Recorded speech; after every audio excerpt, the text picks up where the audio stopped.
माझं नाव रजनी आहे। माझ्या कुटुंबात फक्त मी आणि माझी आईच होतो। माझी आई शिक्षिका होती। मी माझ्या आई वडिलांची एकुलती एक मुलगी होते। माझे वडील अनेक वर्षापूर्वीच वारले होते। माझ्या आईचा शाळेतला पगार चांगला होता आणि त्यातून आमच्या घराचा खर्च भागायचा। याशिवाय ती घरी शिकवणी वर्गही घ्यायची। मी त्या काळात शिकत होते, त्यामुळे माझ्या आईने घरकामासाठी एक मुलगी ठेवली होती। ती मुलगी निधी खूप सुंदर होती आणि घरातील सर्व कामे करायची।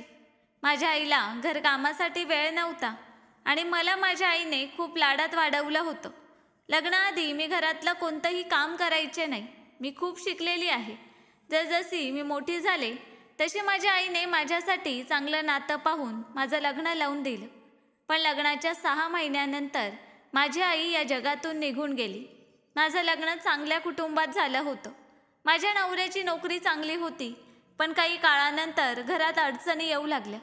आमच्या घरची परिस्थिती खूपच खराब झाली। आम्ही एका छोट्याशा घरात राहायचो। एके दिवशी माझा नवरा कामावरून परत आला आणि मला म्हणाला की तुला ती मुलगी आठवते का, जी तुझ्या लग्नात खूप नाचली होती? ती सुंदर मुलगी जी आपल्या घरी काम करायची, तिचे लांब लांब केस होते। मी म्हणाले की हो, तू निधीचा उल्लेख करतोयस ना, जी आमच्या घरी काम करायची? ती तर माझी खूप चांगली मैत्रीण होती। माझा नवरा म्हणाला की हो तीच। आज मी तुझ्या मैत्रिणीला एका मोठ्या गाडीत बसलेली पाहिलं। हे ऐकून मी थक्क झाले, कारण ती तर आमच्या घरी नोकराणी म्हणून काम करायची। माझ्या आईच्या घरची परिस्थिती माझ्या घरापेक्षाही चांगली होती। माझी आई शिक्षिका होत्या आणि त्यांना चांगला पगार मिळायचा। निधी आमच्या घरी भांडी घासायला यायची। ती खूपच सुंदर होती। मी माझ्या नवऱ्याला म्हणाले की निधीचा गाडीशी काय संबंध? ती तर आमच्या घरी नोकराणी म्हणून राहायची। आजकाल महागाई इतकी आहे आणि तू म्हणतोयस ती मोठ्या गाडीत बसलेली होती। माझा नवरा म्हणाला की हो, मी खरं सांगतोय। मी तिला मोठ्या गाडीत बसलेली पाहिलं, म्हणूनच तुला सांगतोय। मी त्यांचं बोलणं ऐकून अवाक झाले। माझ्या नवऱ्याने सांगितलं की ती कदाचित याच परिसरात राहते। मी विचार केला की कदाचित तिने घर बदललं असेल। लग्नाआधी ती माझी खूप चांगली मैत्रीण होती। ती लहानपणापासून आमच्या घरी साफसफाईसाठी यायची। हळूहळू ती मोठी झाली आणि तिला घरातील सर्व कामं नीट करता येऊ लागली। मी तिच्याबरोबर खूप खेळायचे। मला माहीत होतं की ती आमच्या घरी नोकराणी म्हणून काम करते, म्हणून कधीकधी मी तिला माझ्या जुन्या वस्तू द्यायचे। कधीकधी मला माझ्या परिस्थितीचा अभिमान वाटायचा आणि मी तिला अभिमानाने सांगायचे की मी तुला ही वस्तू दिली, ती वस्तू दिली। आपण दिलेल्या वस्तूंचा उल्लेख करणं चुकीचं आहे आणि कदाचित त्याचीच शिक्षा मला मिळाली। पण मी विचार केला की तिच्याशी जरा बोलून पाहावं आणि तिची परिस्थिती कशी बदलली ते जाणून घ्यावं। जेव्हा मी तिच्या परिसरात गेले आणि निधीचं घर कोणतं आहे असं विचारलं, तेव्हा लोकांनी मला सांगितलं की ती निधी जी लोकांच्या घरी काम करते। हे ऐकून मी खूप आश्चर्यचकित झाले। जर ती मोठ्या गाडीत फिरते तर ती अजूनही लोकांच्या घरी काम करते का? कदाचित ती खूप श्रीमंत लोकांच्या घरी काम करते, पण कितीही श्रीमंत लोकांच्या घरी काम केलं तरी कोणी इतके पैसे देत नाही की त्यातून मोठी गाडी विकत घेणार। मला याचं खूप आश्चर्य वाटलं की एका नोकराणी मुलीच्या मालकीची गाडी आहे आणि माझा नवरा जो सरकारी नोकरी करतो त्याच्याकडे 2 वेळेचं जेवणही नीट उपलब्ध होत नाही। आमच्या घरात 4 मुलं होती आणि त्यांचा खर्च खूप होता। मला तिच्याशी भेटायचं होतं, पण ती त्यावेळी घरी नव्हती। मी तिचं घर पाहिलं होतं। ज्या बाईशी मी तिच्याबद्दल विचारलं तिने मला सांगितलं की ती खूप विचित्र मुलगी आहे। ती तुझी कोण लागते? तुझी नातेवाईक आहे की मैत्रीण? तिने मला असं पाहिलं की जर मी सांगितलं की मी तिची नातेवाईक आहे तर ती म्हणेल की मग तूही विचित्रच आहेस। मी तिला सांगितलं की ती माझी मैत्रीण आहे आणि लहानपणापासून आमच्या घरी काम करायची। ती म्हणाली की हो, ती लोकांच्या घरी काम करते, पण तिचं वागणं बोलणं खूप विचित्र आहे। तिच्याकडे खूप पैसे आलेत, पण कोण जाणे कुठून कमावते। इतके पैसे असूनही ती लोकांच्या घरी काम करते। ती बाई पुढे म्हणाली की मला तर वाटतं तुझी मैत्रीण कदाचित लोकांच्या घरी चोऱ्या करते, म्हणूनच तिच्याकडे इतके पैसे आलेत। मी तिला म्हणाले की तुम्ही कोणाबद्दल असं बोलू नये।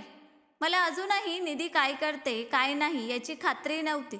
ती माझी मैत्रीण होती, त्यामुळे मला तिचा बचाव करणं भाग होतं। जर कोणी माझ्या मैत्रिणीची निंदा करत असेल तर मी त्यांना सांगू शकते की तुम्ही तिच्याबद्दल चुकीचं बोलत आहात, पण मला खरंच माहिती नव्हतं की ती काय करते। 2 दिवसानंतर मी पुन्हा तिच्या घरी गेले. यावेळी ती मला भेटली. मला पाहून ती खूप आनंदली आणि म्हणाली की मी तर तुला नेहमी आठवत राहते, पण तुला माझी आठवण कशी काय आली? मी म्हणाले की असंच तुझी आठवण आली. तू कशी आहेस ते सांग. ती मला हसत हसत म्हणाली की मी बरी आहे. ती पुढे म्हणाली की 7 वर्षानंतर तुला भेटले आहे. सांग काय चाललंय?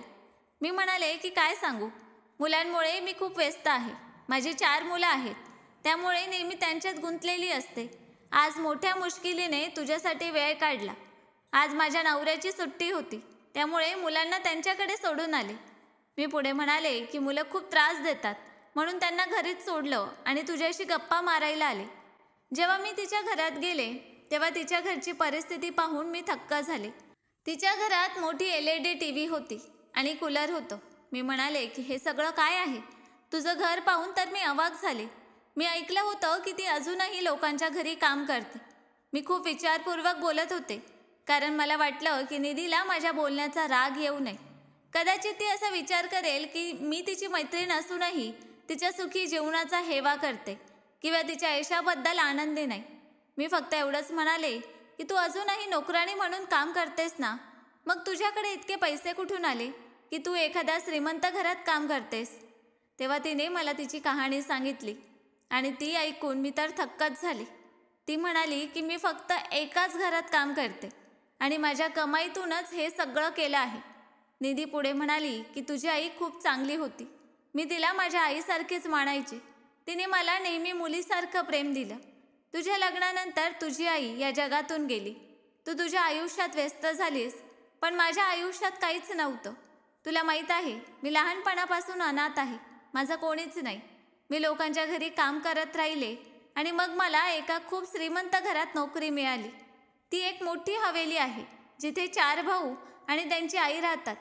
त्यांचे वडील अनेक वर्षांपूर्वी वारले, त्यामुळे घरात फक्त त्यांच्या आईचाच हुकूम चालतो. तिने आपल्या 4 मुलांचं लग्न तिच्या बहिणीच्या 4 मुलींशी लावून दिलं आणि सगळ्यात विचित्र गोष्ट म्हणजे त्या 4ही भावांना अजूनही मूल झालेलं नाही, कारण त्यांच्या आईने त्यांचं लग्न त्यांच्या मर्जीने केलं होतं. निधी पुढे म्हणाली की मी ज्या मालकीनबाईंच्या घरी काम करते, त्यांच्या मोठ्या बहिणीची इच्छा होती की तिच्या 4 मुलींचं लग्न तिच्या लहान बहिणीच्या मुलांशी व्हावं. ते खूप श्रीमंत आणि शिकलेले लोक आहेत. त्या 4ही सुना खूप शिकलेल्या आहेत. त्यांनी आपल्या बहिणीचं ऐकलं आणि तिच्या मुलींना आपल्या सुना बनवलं. पण त्या 4ही सुना इतक्या कुरूप आहेत की त्यांना पाहण्याचीही इच्छा होत नाही. त्या 4ही भावांना पाहिलंस तर तू थक्क होशील. ते खूप देखणे आहेत आणि त्यांच्या बायका खूपच कुरूप. मी निधीला म्हणाले की असंही होतं का? ती म्हणाली हो, असं होतं. मालकीनबाईंनी त्यांच्या बहिणीला वचन दिलं होतं आणि त्यांच्या कुटुंबात वचनाला खूप महत्त्व आहे. म्हणून त्यांनी आपल्या बहिणीच्या 4 मुलींना आपल्या सुना बनवलं आणि त्या सुनांना काहीच काम येत नाही. त्यांना जेवण बनवता येत नाही आणि त्यांच्यात काहीच बुद्धीही नाही. त्या सगळ्या शिकलेल्या आहेत आणि त्यांच्याकडे डिग्र्या आहेत, पण त्यांना काहीच येत जात नाही. मी निधीला विचारलं की ते तुला जास्त पैसे देतात का? ती म्हणाली हो, ते मला महिन्याला 40,000 रुपये देतात. त्यांचं घर खूप मोठं आहे, त्यामुळे कामही खूप आहेत. इतक्या मोठ्या घराचं काम प्रत्येक नोकरानी करायला तयार होत नाही. मी तिला म्हणाले की तू 40,000 रुपये महिना कमावतेस, तरी तू हे सगळं कसं काय केलंस? मला अजूनही निधीचं बोलणं समजत नव्हतं. ती म्हणाली की तू माझं रहस्य जाणून घ्यायला आली आहेस का? मी म्हणाले की हो, मला तुझ्याबद्दल जाणून घ्यायचं आहे. तू माझी मैत्रीण आहेस. मी तिला सांगितलं की माझा नवरा सरकारी नोकरी करतो, पण त्याची नोकरी खूप मोठी नाही. सरकारी नोकरीत फायदे असतात, पण तरीही आमचं घर नीट चालत नाही. खूप तंगी आहे. मुलांचा खर्च भागत नाही. एकीकडे त्यांचं खाणं पिणं आणि दुसरीकडे त्यांच्या शिक्षणाची चिंता. शाळेची आणि शिकवणीची फी भरण्यात खूप अडचण येते. आयुष्यात आनंद नाही आणि सुकूनही नाही. निधी मला म्हणाली की तू इथून गेल्यावर तुझ्या आयुष्यात आनंद येईल आणि सुकूनही मिळेल. मी तिला म्हणाले की तुझा बोलण्याचा अर्थ काय, मला समजला नाही. ती म्हणाली की मी तुला नंतर समजावून सांगेन, आधी इकडे ये, मी तुला काही सांगते. तिने मला एका खोलीत नेलं. ती कदाचित तिची शयनकक्ष होती. त्या खोलीत खूप चांगलं आणि महागडं फर्निचर होतं. तिथेही एक मोठी LED TV होती आणि एका बाजूला खूप सुंदर सोफे होते. खोलीची सजावट तिची सुंदरता वाढवत होती. तिच्या घरात सर्व प्रकारच्या सुविधा होत्या. मी तिची खोली आणि घर पाहून खूप आनंदी झाले. तिच्या खोलीत सर्व प्रकारच्या मौल्यवान वस्तू होत्या. कदाचित तिला अशा वस्तूंचा शौक होता. तिच्याकडे खूप मेकअपचं सामान होतं, जे पाहून मी थक्क झाले. जी मुलगी माझे जुने कपडे घालायची आणि माझं वापरलेलं मेकअप लावायची, तिच्याकडे आज इतकं सगळं मेकअप पाहून मी अवाक झाले. तिने मेकअप केलेला होता आणि ती खूपच सुंदर दिसत होती.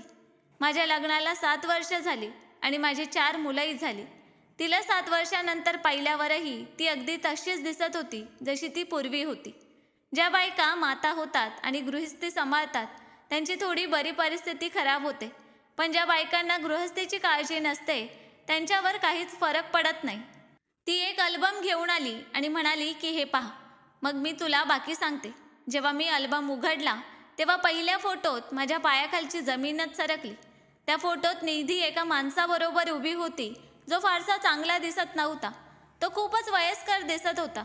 मी निधीला म्हणाले की निधी, तुझं लग्नही झालं आहे का? तुझा नवरा कुठे आहे? कदाचित तो कामावर गेला असेल. तिने माझ्या प्रश्नाचं उत्तर दिलं नाही आणि फक्त हसली. पण जेव्हा मी अल्बम पुढे पाहिला तेव्हा माझ्या पायाखालची जमीन सरकली. दुसऱ्या फोटोत निधी दुसऱ्या माणसाबरोबर उभी होती. त्याचप्रमाणे तिसऱ्या फोटोत ती तिसऱ्या माणसाबरोबर आणि चौथ्या फोटोत ती चौथ्या माणसाबरोबर होती. तो चौथा माणूस खूप तरुण होता. प्रत्येक फोटोत निधी एका वेगळ्या माणसाबरोबर होती. मी निधीला म्हणाले की निधी, हे सगळं काय आहे? मी खूपच हैराण झाले होते कारण ती माझ्या बोलण्यावर हसत होती. मी तिला म्हणाले की तू का हसतेस? मला काहीच समजत नाहीये. मी यावर हसावं की तुला आणखी काही विचारावं? सांग, हे कसं शक्य आहे? तू एकाच वेळी 4 माणसांशी कसं लग्न करू शकतेस?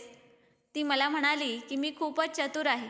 या जगात फक्त 2च प्रकारचे लोक यशस्वी होतात. एक ते जे खानदानी श्रीमंत असतात आणि दुसरे ते जे आपल्या चतुराईने आपलं काम करून घेतात. मी तिला म्हणाले की तू खूप गोल गोल बोलतेस. लवकर सगळं सांग म्हणजे मला समजेल. पण ती सस्पेन्सवर सस्पेन्स तयार करत होती. ती म्हणाली की तू इतक्या दिवसांनी माझ्या घरी आली आहेस. बस, मी तुझ्यासाठी खाण्याचं काहीतरी आणते आणि मग खाताना तुला सगळं सांगेन. मी म्हणाले की नाही, मला आत्ताच सगळं सांग. मला आता सहन होत नाहीये. ती माझ्या बोलण्यावर हसली आणि स्वयंपाकघरात गेली. थोड्या वेळाने ती परत आली आणि खाण्याचं सामान घेऊन आली. ते पाहून माझे तर होशच उडाले.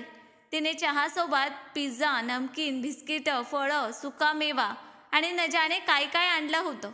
मी तिला म्हणाले की हे सगळं काय आहे? मी इतकं सगळं खाऊ शकत नाही. ती म्हणाली की जितकं खाता येईल तितकं खा. तू इतक्या दिवसांनी माझ्या घरी आली आहेस. आता पुन्हा कधी येशील की नाही माहिती नाही. आणि खाताना मी तुला माझी कहाणी सांगेन. मी म्हणाले की ठीक आहे, सांग. मी खायला सुरुवात केली आणि तिच्याकडे पाहू लागले. तेव्हा ती म्हणाली की जे 4 माणसं तू फोटोत पाहिलीस त्यांच्याशी मी खरंच लग्न केलं आहे आणि या गोष्टीला 5 महिने झालेत.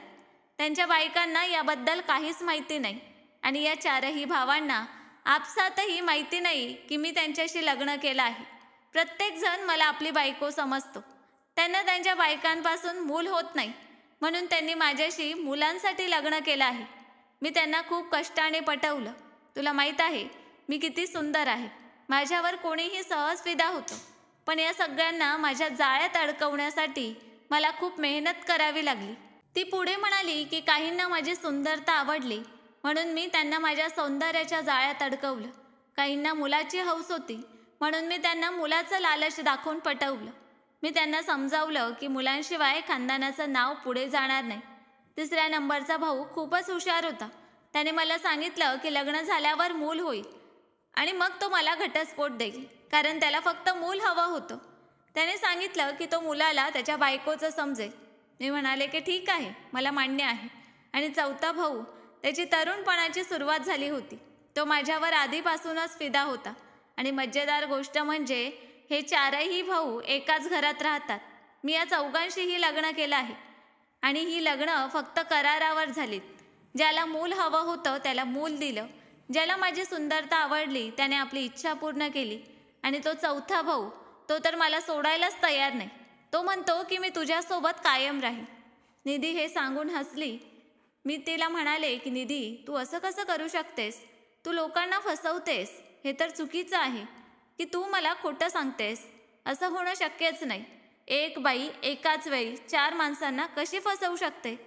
ती मला म्हणाली की मला माहीत आहे तुला माझ्या बोलण्यावर सहज विश्वास बसणार नाही. मी तिला म्हणाले की या 4ही भावांना आपसात माहीत नाही की तू एकच मुलगी आहेस.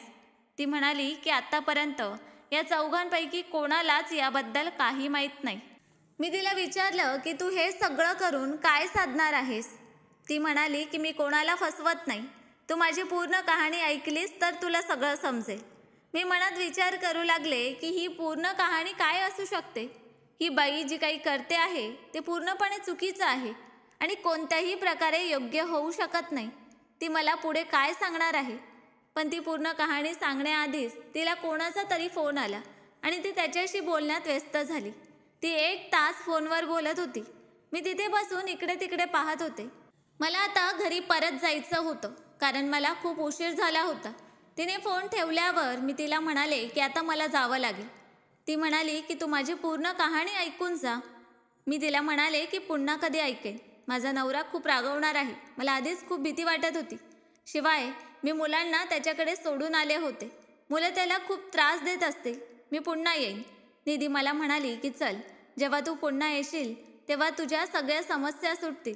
मी तिला म्हणाले की तुझा याचा अर्थ काय? जर तू मला आशीर्वाद देत असशील तर मनापासून दे आणि मला माफ कर. मी तुझ्याशी खूप चुकीचं वागले. निधी म्हणाली की नाही, मला तुझ्याकडून काहीच त्रास नाही. मी तुला माफ केलं आहे आणि आता तुझं आयुष्य अजिबात वाईट राहणार नाही. सगळं काही ठीक होईल. तिचं हे बोलणं ऐकून मी तिला मिठी मारली आणि निरोप घेऊन घरी गेले. घरी गेल्यावर मी माझ्या नवऱ्याला सगळं सांगितलं आणि हीच माझी सर्वात मोठी चूक ठरली. मला माझ्या नवऱ्याला हे सांगायला नको होतं. त्याने हे ऐकताच माझ्यावर खूप ओरडला आणि म्हणाला की तुझी मैत्रीण अशी आहे तर तू आता तिच्या घरी पुन्हा कधीच जाणार नाहीस. काय माहीत उद्या काही चुकीचं झालं तर तिच्यासोबत तुलाही पकडतील. जगात अशाही बायका असतात. तो पुढे म्हणाला की मी तर म्हणतो तू त्या 4ही भावांच्या आईंना जाऊन सांग की एक मुलगी तुझ्या 4ही मुलांना आपल्या जाळ्यात अडकवत आहे. माझा नवरा खूपच रागावला होता आणि त्याने मला खूप काही सुनावलं. माझ्या आईने मला सांगितलं होतं की तुझ्या नवऱ्याला कधीही आपल्या माणसांबद्दल सांगू नकोस. सत्य समजल्यानंतर तू त्यांना माफ करशील, पण तुझा नवरा तुला कधीच माफ करणार नाही आणि नेहमी तुला त्या माणसांचे टोमणे मारत राहील. आज मला माझ्या आईचं ते बोलणं आठवलं. मला माझ्या नवऱ्याला याबद्दल सांगायला नको होतं. प्रकरण मिटवण्यासाठी मी माझ्या नवऱ्याला म्हणाले की नाही, आपल्याला काय गरज आहे की आपण तिची गोष्ट तिथे जाऊन सांगावी. मी आता पुन्हा कधीच तिच्या घरी जाणार नाही. माझा नवरा म्हणाला की हो ठीक आहे, फक्त आपलं घर सांभाळ आणि आपल्या मुलांना सांभाळ. मी माझ्या नवऱ्याला काहीच बोलले नाही, पण मनात विचार करत होते की मला निधीच्या घरी पुन्हा जायला हवं. मला तिच्या घरी पुन्हा जायचं होतं कारण मी अजून निधीची पूर्ण गोष्ट ऐकली नव्हती. मला तिच्याबद्दल सगळी माहिती जाणून घ्यायची होती. तिने मला सांगितलं होतं की जेव्हा तू इथून जाशील तेव्हा तुझ्या सगळ्या समस्या सुटतील. मला काय माहिती ती अशी कोणती गोष्ट होती की ज्यामुळे माझ्या समस्या सुटणार होत्या. म्हणून मी खात्रीने निधीच्या घरी पुन्हा जायचं ठरवलं. पण मला आता तिच्या घरी जायला वेळ मिळत नव्हता कारण याआधी मी मुलांना माझ्या नवऱ्याकडे सोडून गेले होते. आता मला मुलांना सोबत घेऊन जावं लागलं असतं. त्यामुळे माझ्यासाठी तिच्या घरी जाणं खूपच कठीण झालं होतं. पण मी हिम्मत करून मुलांना घेऊन निधीच्या घरी गेले. मुलांमुळे मी अर्ध्या रस्त्यातच थकले होते. ते मला खूप त्रास देत होते. माझी मुलं खूपच चंचल होती. कधी दुकानात काहीतरी पाहून मागायची. एकाचा हात धरला तर दुसरं पळायचं. ती बिचारी काय करणार? त्यांना भूक लागली होती. घरी जेवणाव्यतिरिक्त त्यांच्यासाठी काहीच नव्हतं. म्हणून बाहेरच्या गोष्टी पाहून ते मला त्या घेण्याचा हट्ट करायचे आणि मी त्या गोष्टी घेऊ शकत नव्हते. मुलं कधी ज्यूस, कधी बिस्किटं यासाठी हट्ट करायची. पण आमचा खर्च 2 वेळच्या जेवणासाठीही कसा बसा भागायचा. कसं तरी करून मी तिच्या घरी पोहोचले. जेव्हा मी तिच्या दारापाशी पोहोचले तेव्हा तिच्या शेजारी राहणारी एक बाई मला म्हणाली की निधी तर घरीच नाही, ती कुठेतरी निघून गेली आहे आणि तिचं थोडं सामानही घेऊन गेली. त्या बाईचं बोलणं ऐकून मला निधीवर खूप राग आला कारण मी मोठ्या कष्टाने तिच्या घरी पोहोचले होते आणि ती मला तिथे भेटलीच नाही. मी तिथून निघाले तेव्हा त्या बाईने मला हाक मारली आणि म्हणाली की तुझं नाव रजनी आहे ना? मी म्हणाले की हो, मी रजनीच आहे. ती बाई म्हणाली की निधीने तुझ्यासाठी एक पत्र ठेवलं आहे आणि मला सांगितलं होतं की एक रजनी नावाची मुलगी मला भेटायला येईल. तिला हे पत्र द्या. मी त्या बाईच्या हातातून ते पत्र घेतलं. त्यात काहीतरी लिहिलेलं होतं. मी घरी गेले आणि जेव्हा मी ते पत्र उघडलं तेव्हा त्यात तिचा मोबाईल नंबर लिहिलेला होता आणि दुसरं काहीच लिहिलेलं नव्हतं. मग मी त्या नंबरवर फोन केला. फोन उचलताच निधी बोलत होती. मी निधीला म्हणाले की मी रजनी बोलते. ती म्हणाली की मी गेल्या आठवड्यापासून तुझ्या फोनची वाट पाहत होते. हे पत्र मी तुझ्यासाठी आठवड्यापूर्वी ठेवलं होतं, कारण मला माहीत होतं की तुम्हाला भेटायला नक्की येशील, पण तू मला खूप उशिरा फोन केलास. मी म्हणाले की यार, मला यायला वेळच मिळाला नाही. तुला माहिती आहे ना माझी मुलं मला किती त्रास देतात. आणि सांग, तू कुठे गेली आहेस? निधी मला म्हणाली की मी तिथेच गेले आहे जिथे मला जायचं होतं. मी आता कधीच परत येणार नाही. ती पुढे म्हणाली की पण तू माझ्या घरी जा आणि तिथे गेटवर एक छोटी खिडकी आहे, ती उघड. त्यात माझ्या घराची किल्ली ठेवली आहे. ते घर आणि त्यातलं सगळं सामान आता तुझं झालं आहे. हे ऐकून मी थक्क झाले. मी तिला म्हणाले की तू हे काय बोलत आहेस? कसल्या वेडेपणाच्या गोष्टी करते आहेस? निधी मला म्हणाली की तू माझी एकुलती एक मैत्रीण आहेस. तुला माहीत आहे, तुझ्याशिवाय मी कधी कोणाशी मैत्री केली नाही. आपलं लहानपण एकत्र गेलं, आपण एकत्र मोठ्याच झालो. माझं लहानपणापासून कोणीच नव्हतं. मी फक्त तुला माझी बहीण आणि तुझ्या आईला माझी आई मानायची. तूच माझं कुटुंब आहेस, म्हणून मी तुझ्यासाठी हे सगळं करते आहे. आता मी तिथे राहू शकत नाही. मी तिला म्हणाले की तू मला का चेष्टा करते आहेस? ती म्हणाली की आता तू तुझ्या आयुष्यात सुखी राहा. असं म्हणून तिने फोन कट केला. जेव्हा माझा नवरा घरी आला तेव्हा मी त्याला हे सगळं सांगितलं. आधी तो मला खूप ओरडला, कारण मी त्याच्या नकारानंतरही तिच्या घरी गेले होते. तो म्हणाला की तुझी मैत्रीण तुला वेडं बनवत आहे आणि तुला फसवण्याचा प्रयत्न करत आहे, जेणेकरून त्या लोकांना ज्यांना ती फसवत होती ते तुला आणि तुझ्या मुलांना पकडतील आणि मलाही तुरुंगात पाठवतील. तिच्या या वेडेपणाच्या गोष्टी ऐकण्यासाठी तयार होऊ नकोस. अशा लोकांवर विश्वास ठेवायचा नाही. कोणी कोणासाठी इतकं करत नाही की आपलं एवढं मोठं आणि वैभवशाली घर कोणाला मोफत देईल. आणि आता कान उघडून ऐक. तू तुझ्या मैत्रिणीच्या घरी गेली आहेस, पण आता पुन्हा तिच्या घरी जाऊ नकोस. मी तुला आता तिच्या घरी जाऊ देणार नाही. माझ्या नवऱ्याने मला सक्त मनाई केली होती, पण मी यावेळी पुन्हा तिच्या घरी जायचं ठरवलं, कारण माझं मन सांगत होतं की माझ्यासोबत काहीतरी चांगलं होणार आहे. यावेळी मला माझ्या नवऱ्यापासून अधिक कठोरपणे तिथे जायचं होतं, कारण त्याने मला सक्त मनाई केली होती.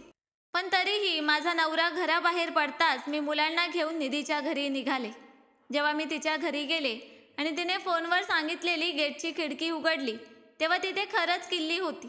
त्या किल्लीने मी घराचा दरवाजा उघडला. घरातलं सगळं सामान तसंच होतं, फक्त निधीचं वैयक्तिक सामान जसं कपडे, जोडे वगैरे नव्हतं. बाकी टीव्ही, बेड सगळं तसंच होतं. थोड्या वेळाने जेव्हा मी शयन कक्षात गेले तेव्हा तिथेही सगळं सामान होतं. निधीने मला फोनवर सांगितलं होतं की हे घर आता तुझं आहे आणि माझ्याकडे घराची किल्लीही होती. शेजारी लोकांना तर माहीत होतं की ती तिथून निघून गेली होती. तेव्हा मला वाटलं की मला यावेळी माझ्या नवऱ्याला इथे बोलवायला हवं. मी माझ्या नवऱ्याला फोन करून बोलावलं आणि पुन्हा त्या नंबरवर निधीला फोन लावला. मी निधीला म्हणाले की तू हे सगळं माझ्यासाठी का केलंस? तिने जे सांगितलं ते ऐकून माझे तर होशच उडाले. मी थक्क झाले. ती म्हणाली की हे घर आता तुझं झालं आहे आणि हे खरं आहे. माझ्या डोळ्यात आनंद अश्रू आले. मला काय माहीत हे सगळं माझ्यासोबत कसं घडलं. माझ्या नवऱ्याने चौकशी केली तेव्हा कळलं की जे लोक या घरात राहायचे ते आपलं घर विकून इथून निघून गेले आणि हे घर त्यांचंच होतं आणि आता हे घर माझं झालं होतं. जेव्हा मी निधीच्या शयनकक्षात गेले तेव्हा मला फक्त सामानच नाही तर बेडवर घराची कागदपत्र ठेवलेली दिसली आणि हे घर माझ्या नावावर झालं होतं. माझा नवरा इतका थक्क झाला की त्याची तर बोलतीच बंद झाली. त्याने निधीला खूप वाईट सांगितलं होतं आणि तिच्या विरुद्ध खूप काही बोलला होता. त्याने सांगितलं होतं की ही तुझी मैत्रीण तुला एक दिवस फसवेल, ती खूप वाईट मुलगी आहे. पण आता माझ्या नवऱ्याचं डोकं लाजेने खाली झालं होतं आणि माझ्या डोळ्यात आनंद अश्रू होते. आमच्या घरात बेडशिवाय काहीच नव्हतं, पण इथे मला सगळं काही मिळालं होतं. निधीने मला फोनवर सांगितलं की मी आता तुझ्याशी पुन्हा फोनवर बोलू शकणार नाही, कारण मी माझा नंबर बंद करणार आहे आणि आता मी तुझ्याशी शेवटचं बोलते. तिने मला सगळं सत्य सांगितलं. ती म्हणाली की मी त्या 4ही भावांशी लग्न केलं नव्हतं, तर मी त्यांना फसवून ते फोटो काढले होते. मी त्या फोटोंसाठी खूप मेहनत केली होती आणि ते सगळं खोटं होतं. तुझ्या आईच्या निधनानंतर मी खूप एकटी पडले होते. माझं आयुष्य कसं जगावं मला कोणताही आधार नव्हता. तू तुझ्या घरात व्यस्त झालीस. मी कुठेही नोकरीला जायचे, तिथे लोक माझ्याकडे वाईट नजरेने पाहायचे. तुला माहीत आहे, मी माझ्या तरुणपणात कधीच चुकीचं काम केलं नव्हतं. मला माझा सन्मान खूप प्रिय होता. पण जिथे मी काम करायला जायचे तिथले पुरुष मला राक्षसासारखे पाहायचे.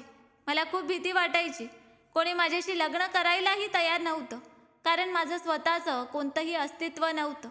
मला कोणताही आधार नव्हता. मी खूप सुंदर होते, पण मी कधीच माझ्या सौंदर्याचा गैरफायदा घेतला नव्हता. मला सन्मानाने पैसे कमवायचे होते, पण माझ्यात कोणतंही कौशल्य नव्हतं. म्हणून मला चांगली नोकरी मिळू शकली नाही आणि मी शिकलेलेही नव्हते. मी फक्त नोकराणी म्हणून काम करायला लायक होते. माझ्या नशिबाने मी खूप त्रस्त झाले होते. लोकांच्या वाईट नजरांपासून बचाव करून करून मी थकले होते. जेव्हा लोक माझ्यावर आणि माझ्या सौंदर्यावर वाईट नजर टाकायचे, तेव्हा मी ठरवलं की आता मी माझ्या सौंदर्याचाच उपयोग करून माझं भविष्य घडवेन. ती पुढे म्हणाली की तुला माहीत नाही रजनी, माझं आयुष्य किती काट्यांमधून गेलं आहे. एके दिवशी मी एका कुटुंबात काम करायला गेले, ज्याबद्दल मी तुला सांगितलं होतं. त्या घरात 4 भाऊ होते. ते खूप श्रीमंत होते. मी त्या 4ही भावांना वेगवेगळ्या प्रकारे फसवलं आणि त्यांना प्रेमाच्या खोट्या वचनांनी बांधलं. कोणी मला माझ्या सौंदर्यासाठी स्वीकारलं, कोणी मला मुलाच्या लालसाने स्वीकारलं, कोणी मला फक्त वेळ घालवण्यासाठी स्वीकारलं. फक्त कोणीही मला मनापासून स्वीकारायचं नव्हतं. मी त्यांना खोट्या बोलण्यात फसवलं आणि प्रेमाच्या जाळ्यात अडकवून त्यांच्यासोबत ते खोटे फोटो काढले. मग मी त्या फोटोंचा उपयोग करून त्यांना धमकवायला सुरुवात केली. माझ्याकडे त्यांच्या आवाजाच्या रेकॉर्डिंग्सही होत्या, ज्यात ते मला प्रिय, जानू आणि न जाणे काय काय म्हणायचे. मग मी त्यांच्याकडून खूप पैसे मागायला सुरुवात केली. मी त्या 4ही भावांकडून 1 कोटी रुपये मागितले. ते सगळे आपल्या बायकांना खूप घाबरायचे. त्यांना नको होतं की मी त्यांचं सत्य त्यांच्या बायकांसमोर आणावं. म्हणून भीतीपोटी त्यांनी माझी मागणी पूर्ण करायला सुरुवात केली. माझ्या चतुराईने मी माझं सुखी आयुष्य सुरू केलं. ते 4ही भाऊ माझ्यासमोर हात जोडायचे आणि म्हणायचे की तू आमच्याकडून कितीही किंमत घे, पण आमचा पाठलाग सोड. मला त्यांच्यासोबत आयुष्यभर राहायचं नव्हतं. मला माझं उद्दिष्ट साध्य करून त्यांना सोडायचं होतं आणि मी तसंच केलं. माझं उद्दिष्ट पूर्ण झालं आहे. माझ्याकडे आता इतके पैसे आहेत की माझ्या गरजा आयुष्यभर सहज पूर्ण होतील. आता मी दुसऱ्या देशात गेले आहे आणि मी कधीच भारतात परत येणार नाही. म्हणून मी सगळं काही तुझ्या नावावर केलं आहे, कारण मला तुझ्या अडचणींची माहिती होती. तू माझी एकुलते एक मैत्रीण आहेस, जिला मी हे सगळं देऊ शकते. मी इच्छिलं असतं तर हे सगळं विकून पैसे घेऊनही इथून जाऊ शकले असते, पण मला तुझ्या अडचणींची जाणीव होती. मला नको होते की जसं माझं आयुष्य गेलं तसं तुझंही जावं. तुझ्याकडे तुझी मुलं आहेत, तुझा नवरा आहे जो तुझा आधार बनू शकतो, पण माझ्याकडे असं काहीच नाही. म्हणून मी तुझं दुःख समजू शकते. आता हे सगळं तुझं आहे. मी ठरवलंय की मी इथे एखाद्या सभ्य मुलाशी लग्न करेन आणि माझं पुढचं आयुष्य घालवेन. मला माफ कर रजनी, आता मी तुला माझ्याबद्दल जास्त सांगू शकत नाही. मला माझा भूतकाळ विसरायचा आहे. माझ्याकडे आता इतके पैसे आहेत की चांगली नाती आपोआप माझ्याकडे येतील आणि कदाचित या पैशांमुळे माझं आयुष्यही सुलभ होईल. आणि आता तू तुझ्या आयुष्यात सुखी राहा. हे सगळं तुझं आणि तुझ्या मुलांचं आहे. निधीची ही संपूर्ण कहाणी ऐकून मी थक्क झाले. मी तिच्या बुद्धीचीच दाद दिली. खरं तर तिने जे काही केलं ते चुकीचं होतं, पण मला वाटतं की तिने अगदी बरोबर केलं. कारण आजकालच्या जगात जगण्यासाठी फक्त पैशांची गरज आहे. ती एकटी तरुण मुलगी होती. ती कोणाच्या आधाराने आयुष्य जगली असती? जर तिने हे सगळं केलं नसतं तर काय केलं असतं? तिने आपली बुद्धी वापरली आणि ज्यांच्यासोबत हे सगळं घडलं त्यांच्यासोबत असंच व्हायला हवं होतं. तेही तिच्या सौंदर्यावर वेडे झाले होते, कारण ते आपल्या बायकांना फसवत होते आणि त्यांच्या पाठीमागे गैरप्रकार करत होते. मी तर अशा पुरुषांच्या विरोधात आहे जे आपल्या बायको असताना दुसऱ्या मुलींवर नजर ठेवतात. म्हणून निधीने त्यांच्यासोबत जे काही केलं ते अगदी बरोबर केलं आणि आपलं आयुष्य सावरलं. आता ती खूप दूर गेली आहे. तिने मला सांगितलं की ती आता माझ्याशी कधीच बोलणार नाही. मला भीती वाटते की जर कोणाला निधीच्या गोष्टींबद्दल कळलं तर ते काही करणार तर नाहीत, कारण त्यांनाही निधीपासून सुटका हवी होती. आणि शिवाय जर त्यांनी निधीच्या गोष्टी सांगितल्या तर त्यांचीच बदनामी होईल. म्हणून ते हुशारीने गप्प बसतील. मी नेहमी निधीच्या सुखी आयुष्यासाठी प्रार्थना करते. शेवटी ती माझी खूप चांगली मैत्रीण ठरली आणि तिने आपल्या सुखाच्या जोडीत मला सुख दिलं. एका क्षणात माझं आयुष्य बदललं. मी स्वप्नातही विचार करू शकत नव्हते की माझं आयुष्य असं बदले. एका अशा व्यक्तीने माझी मदत केली जिच्याबद्दल मी कधीच विचार केला नव्हता की ती कोणाची मदत करू शकेल. मी तिच्यासोबत लहानपणी चांगलं वागले नव्हते याचा विचार करून मला खूप लाज वाटत होती. मला तिच्याकडे माफीही मागायची होती, कारण आता ती आपलं आयुष्य चांगलं जगत असेल. आता माझ्या आयुष्यात सगळं काही ठीक झालं आहे आणि मी पूर्णपणे सुखी आहे. आमच्याकडे आता स्वतःचं घर आहे, घराचं सामान आहे. माझ्या नवऱ्याच्या पगारात घराचा खर्च चांगला भागतो आहे आणि माझ्या आयुष्यात आता सगळं काही ठीक झालं आहे. तर मित्रांनो, या कथेबद्दल तुमचं काय मत आहे कमेंट करून नक्कीच सांगा. मित्रांनो, तुम्हाला आमची ही रंजक कथा कशी वाटली आम्हाला कमेंट बॉक्समध्ये नक्की सांगा. जर तुमच्याकडे ही अशी एखादी गोड कथा असेल किंवा अशी कथा असेल ज्यातून काही शिकण्यासारखं असेल तर तुम्ही आमच्यासोबत ती नक्की शेअर करा. मित्रांनो, जर तुम्हाला आमचा हा व्हिडिओ आवडला असेल तर हा व्हिडिओ नक्की लाईक करा आणि तुमच्या मित्रांसोबत शेअर करा. आणि जर तुम्ही अजूनही आमच्या चॅनलला सबस्क्राईब केलं नसेल तर नक्की सबस्क्राईब करा. धन्यवाद.